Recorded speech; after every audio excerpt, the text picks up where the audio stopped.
Magandang gabi, Ma'am Pacquiao. Ako nga pala si Regine Joy Gulang at isa sa ulo ko ang Arlelin 14. Kaalaman. Pangangalap ng datos. Walang saysay ang isang pananaliksik kung wala itong sustansyang nilalaman, diwa, bigat at katatagan. Ang isang mahusay na pananaliksik ay nakabatay sa ilalapad na mga datos. Kapag nakakuha ng datos ay maihain ito sa maayos na paraan, hindi na maaaring pagdudahan ang nilalaman at pamamaraan ng proseso sa pagbuo ng pananaliksik. Datos, batayan at sanggunian sa pananaliksik. Mahalagang bahagi ng pananaliksik ng datos. Kung walang datos, walang susuriin, sasakupin, nahati sa dalawa ang pinagkukunan ng datos, primaryong sanggunian at sekundaryong sanggunian. Primaryong sanggunian, lihim, tala-arawan, pakikipanayam, saloobin mula sa survey, orihinal na gawing sining, orihinal na larawan, orihinal na pananaliksik. Testimonya sa lumang manuskrito, pahayagan, dula, awit, pelikula at iba pa. Nagsimula sa sinabi ng nakasaksi.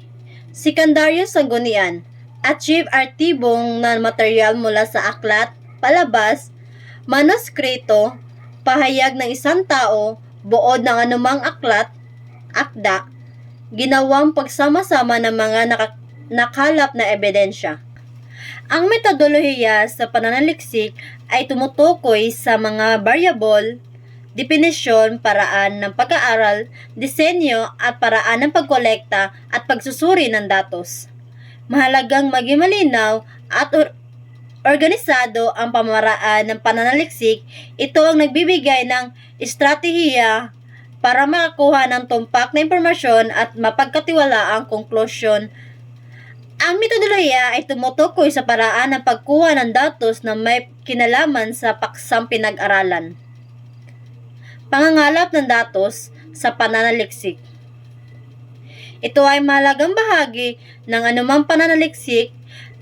Kailangan gawin ito ayon sa wastong pamamaraan para maging makatwiran at pakipakinabang ang sistematikong pamamaraan sa paggalugad ng datos ay isasagawa batay sa kombinasyon ng pagpili ng metodolohiya at paraan ng pagkuha ng datos. Hakbang sa pangangalap ng datos. Maghanda ng mga kagamitan o instrumento na gagamitin para makuha ang datos. Dapat itong naaangkop sa layunin ng pag-aaral ang mga konseptong pag-aaralan. Tiyakin na komprehensibo at epektibo ang paghahanda ng mga instrumento para makuha ang nais na datos. Tiyakin na ang mga kinakailangang datos ay naangkop sa disenyo ng pananaliksik. Dapat ihanda sa pangangalap ng datos. Personal na gamit. Hindi dapat gamitin ang mga gamit na marumi o sira. Dalhin ang tuwalya, sabon, face towel, first aid kit, pagkain at tubig. Kasangkapan at kagamitan, tiyaking maayos ang mga gamit tulad ng tape recorder, kamera, laptop, video recorder, kwaderno at listahan ng mga kalahok, suriin ang baterya at mga cable bago gamitin. Survey, datos kaugnay sa saloobin at opinyon. Ang survey ay isang pamamaraan na maaaring gamitin para maunawaan ang katotohanan, kondisyon o saloobin ng isang grupo o populations. Ito ay ginagamit sa pamamahayag, negosyo, pamalaan at iba pang larangan para makuha ang opinyon ng mga tao.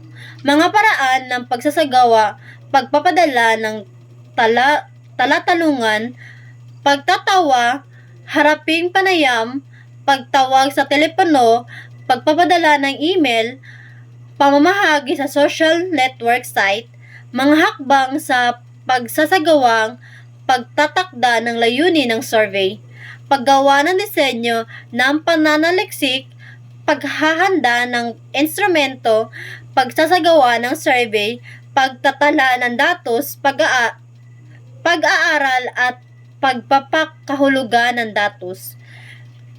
Kahalagahan ng talatanungan sa survey. Ito ang naglalaman ng mahalagang impormasyon kailangang makuha. Dapat itong malinaw, maikli at tumpak para makuha ng tamang sagot mula sa sumasagot.